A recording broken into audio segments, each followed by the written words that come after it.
स्वागत है दोस्तों आज के मुख्य समाचार में। आज देश भर से कई अहम और बड़ी खबरें आ रही हैं। दोस्तों बात करेंगे हर खबर पर विस्तार से। केंद्र सरकार के अध्यादेश के विरोध में उतरे व्यापारी 247 कृषि उपज मंडियां आज बंद। दोस्तों बीजेपी नेता रामेश्वर चौरसिया का बड़ा बयान, बोले मुस्लिम यादव छोड़ विकास की बात हो। जम्मू कश्मीर से अनुच्छेद 370 निरस्त होने के बाद पहली बार हुई नेशनल कॉन्फ्रेंस की बैठक। फारूक अब्दुल्ला ने केंद्र पर बोला हमला। पंजाब में शाम 7 बजे से 5 बजे तक लगेगा नाइट कर्फ्यू। शादी और अंतिम संस्कार को छोड़ सभी समारोह पर पूर्ण प्रतिबंध।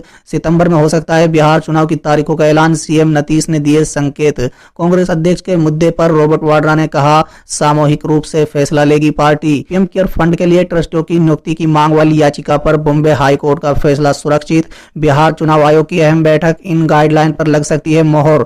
बिहार में मांझी के खिलाफ आरजेडी ने उतारी दलित नेताओं की फौज। तो चलिए दोस्तों देख लेते हैं आज की पहली बड़ी खबर। केंद्र सरकार के अध्यादेश के विरोध में उतरे व्यापारी 247 कृषि उपज मंडियां आज बंद। जी हां दोस्तों, केंद्र सरकार की ओर से गत जून माह में लाए गए एक अध्यादेश के विरोध में प्रदेश की 247 कृषि उपज मंडियों को व्यापारियों ने शुक्रवार को मंडी बंद रखने का निर्णय लिया है। दोस्तों राजस्थान के साथ ही हरियाणा, पंजाब और चंडीगढ़ में भी मंडियां बंद रखकर विरोध जताया जा रहा है। चलिए अगली खबर। बिहार में बीजेपी नेता रामेश्वर चौरसिया का बड़ा बयान, बोले मुस्लिम यादव छोड़ विकास की बात हो। जी हां दोस्तों, बिहार में इस साल विधानसभा चुनाव होने वाले हैं। सभी पार्टियां अपने अपने स्तर से चुनाव की तैयारियों में जुट गई हैं। वहीं बीजेपी नेता रामेश्वर चौरसिया ने बड़ा बयान दिया है।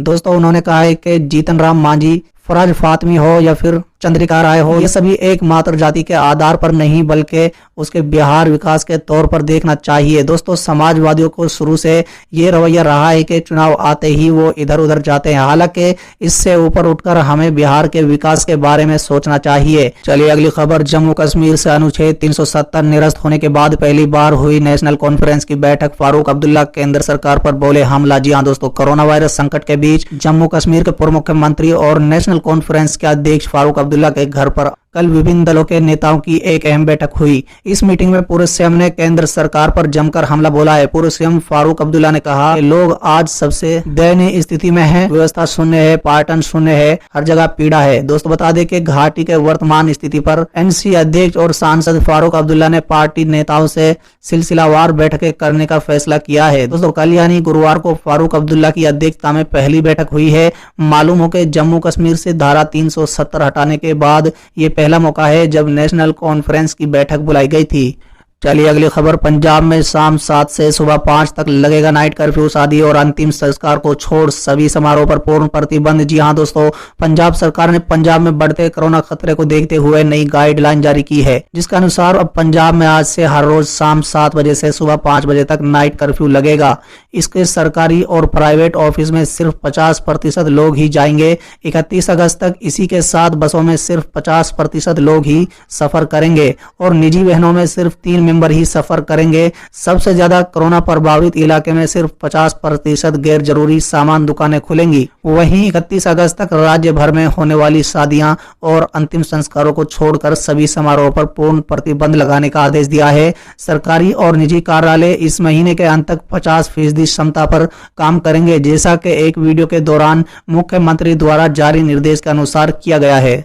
चलिए अगली खबर। सितंबर में हो सकते हैं बिहार चुनाव की तारीखों का ऐलान, सीएम नीतीश ने दिए संकेत। जी हां दोस्तों, चलिए अगली खबर। कांग्रेस अध्यक्ष के मुद्दे पर रॉबर्ट वाड्रा ने कहा सामूहिक रूप से फैसला लेगी पार्टी। जी हां दोस्तों, कांग्रेस के नए अध्यक्ष के चुनाव के लिए जारी चर्चा के बीच पार्टी महासचिव प्रियंका गांधी वाड्रा के पति रॉबर्ट वाड्रा भी कूद गए। वाड्रा ने गुरुवार को कहा कि भविष्य के अध्यक्ष के बारे में पार्टी का सामूहिक फैसला होगा। दोस्तों प्रियंका गांधी के पति से जब गांधी परिवार के बाहर की किसी व्यक्ति की पार्टी का अध्यक्ष बनाने पर पूछा गया तो उन्होंने कहा है कि इस पर पार्टी सामूहिक रूप से फैसला लेगी।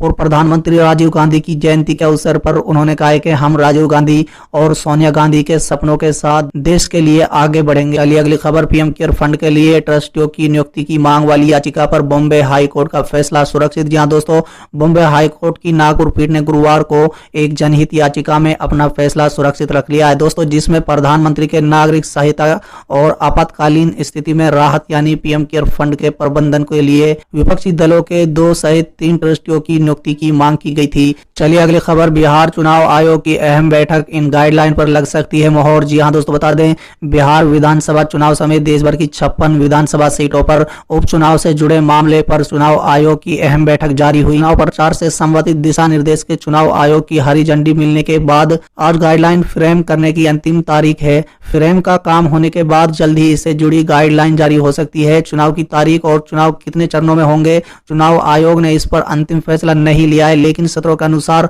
आयोग बिहार में कम चरण में ही चुनाव करने का विकल्प इस्तेमाल कर सकता है, यानी कोरोना काल के बीच बिहार विधानसभा का चुनाव 2 से 3 चरणों में हो सकता है। दोस्तों बता दें कि बिहार में चुनाव आमतौर पर 5 से 6 चरणों में होता है। चलिए अगली खबर, बिहार में मांझी के खिलाफ आरजेडी ने उतारी दलित नेताओं की फौज। जी हां दोस्तों, जीतनराम मांझी ने महागठबंधन से तोड़ा नाता, आरजेडी ने दलित नेताओं को मैदान में उतारा। दोस्तों बता दें बिहार विधानसभा चुनाव में दलित मतों को लेकर सियासी बिसात बिछाई जाने लगी है। जेडीयू और आरजेडी दोनों ही पार्टी खुद दलित हितैषी बताने में कोई कसर नहीं छोड़ रही है। हिंदुस्तान अवाम मोर्चा के अध्यक्ष जीतनराम मांझी ने महागठबंधन से नाता तोड़ लिया है और जेडीयू के साथ हाथ मिला सकते हैं। दोस्तों ऐसे में मांझी फैक्टर के डिफ्यूज करने के लिए आरजेडी ने अपने दलित नेताओं की पूरी फौज ही मैदान में उतार दी है। इस तरह से दोनों पार्टियों के बीच दलित मतों को लेकर शहमात का खेल शुरू है। दोस्तों बिहार की राजनीति में मांझी दलित चेहरा माने जाते हैं।